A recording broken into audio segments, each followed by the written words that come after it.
Your obsession with new can look like success. Most of the time, it's a sign that your sense of worth still depends on a receipt. Poverty isn't only about low income. It's also the need to keep proving you belong through things that stop feeling new almost as soon as you bring them home. You can own useful things for years, or you can keep renting a fresh identity every few months. I want to show you the difference and give you one test that separates a real need from a performance. Wanting a new thing isn't the problem. A better tool can save time. A worn-out item can cost more to keep than to replace. Sometimes an upgrade earns its place. The problem starts when the old thing still works, but you feel uneasy because it no longer tells the right story about you. It's not broken. It's just no longer current. And being current has become part of the job. That's status signaling. You buy an object, but what you're really trying to buy is a quiet message. I'm doing well. I'm not behind. I belong here. You may never say those words out loud. You don't need to. The pressure still does its work. Picture the usual cycle. You buy the new car, device, watch, or piece of furniture. For a few days, it feels clean. You notice it. Others notice it. You feel like your life moved forward. Then your brain adjusts. The new thing becomes the thing you own. The small rush fades. The social signal blends into the background, and your attention moves to the next gap. That isn't a flaw in you. It's the system doing exactly what it was built to do. Consumer culture can't sell you one identity for life. That would be terrible for business. It sells you a new version of yourself, then sends another bill when the first version expires. Think about what that actually means. If your confidence depends on being current, someone else controls the standard. They decide when your things look old, when your home feels dated, when your work wardrobe needs to change, and when a working tool suddenly feels embarrassing. You're not buying freedom. You're paying rent to stay in the room, and the room gets more expensive as your income grows. Early on, the signal might be a new phone or a nicer coat. Later, it becomes a larger home, a newer car, more costly trips, more polished versions of the same life. The price changes. The pattern doesn't. This is why lifestyle creep feels so reasonable while it's happening. You aren't thinking, I want less freedom. You're thinking, I can afford this now. Both things can be true, but one has a cost that doesn't show up in the store. Every fixed expense takes a small claim on your future income. Every upgrade that needs more upkeep, more debt, more insurance, or more replacement turns your next paycheck into less of your own money. The gap between what you earn and what you spend starts to close. That gap is where your autonomy lies. A wide gap gives you room. It lets you handle a bad month without panic. It gives you more say over work you don't want to do. It gives you the chance to buy back your time instead of selling more of it to support a life that keeps demanding proof. Quiet wealth looks different from visible wealth. Visible wealth asks to be seen. Quiet wealth holds cash, owns useful things, keeps costs low enough to breathe, and doesn't need strangers to approve of it. One is built for the audience.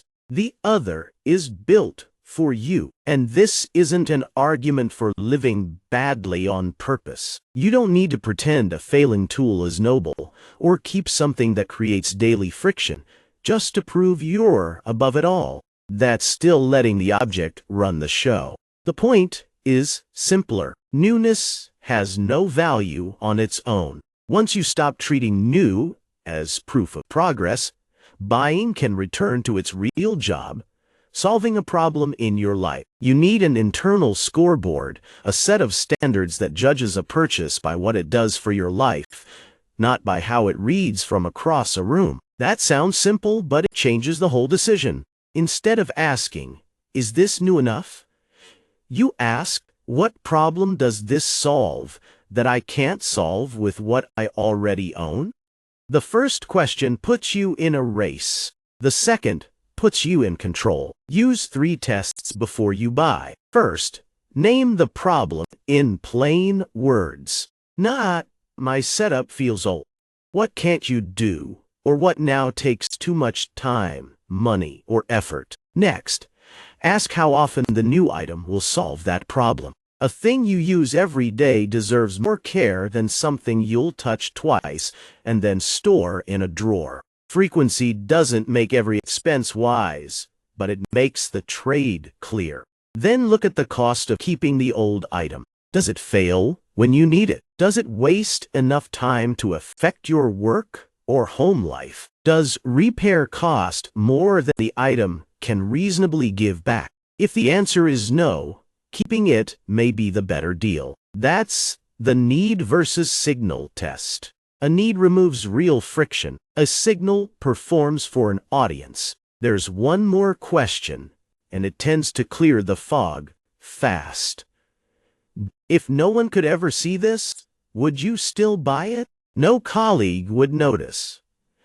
No friend would comment. No one online would know. You alone would use it. Would you still spend the money? Sometimes the answer is yes. Good. What? You found a real use case. Sometimes the answer is no, and that isn't a moral failure. It just tells you what you're really paying for. Once you can name status signaling, it loses some of its grip. From there, set a replacement rule before the urge arrives. Repair what you can. Maintain what you own. Keep an item until it no longer does its job well enough, or until a newer option solves a clear problem at a cost you can defend without an audience. Rules work because they remove the need to renegotiate with yourself every time marketing finds a new way to make normal life look inadequate. You've already decided what counts. The ad can keep talking. This also changes how you think about buy L or buy it for life. Buyful doesn't mean you collect costly objects and call it restraint. It means you buy fewer things, choose things built for long use, and care for them long enough to get the full return. Think of your home like a workshop. Every tool needs a job, a place, and a reason to stay. A tool that works doesn't become useless because a newer one sits under bright lights with better packaging. When you keep useful things longer, you free up money for margin. That can mean lower fixed costs, a stronger cash reserve, or more room to step back from work that asks too much and gives too little. You're not trying to win a prize for spending less. You're building quiet wealth, which means your money stays available when you need choice more than applause. And there's a personal shift here that money alone can't buy. Keeping what works becomes a form of competence. You learn to judge condition instead of age, function instead of fashion, and your own needs instead of the mood of the market. You own the item. The item doesn't manage your identity. So let the purchase test stay simple.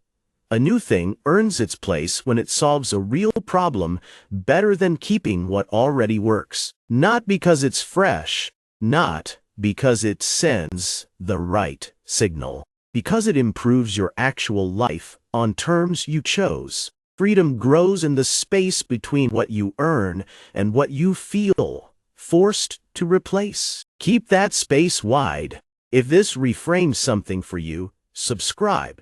Then watch the next video before your next upgrade turns into another monthly obligation. Quiet wealth rarely looks new.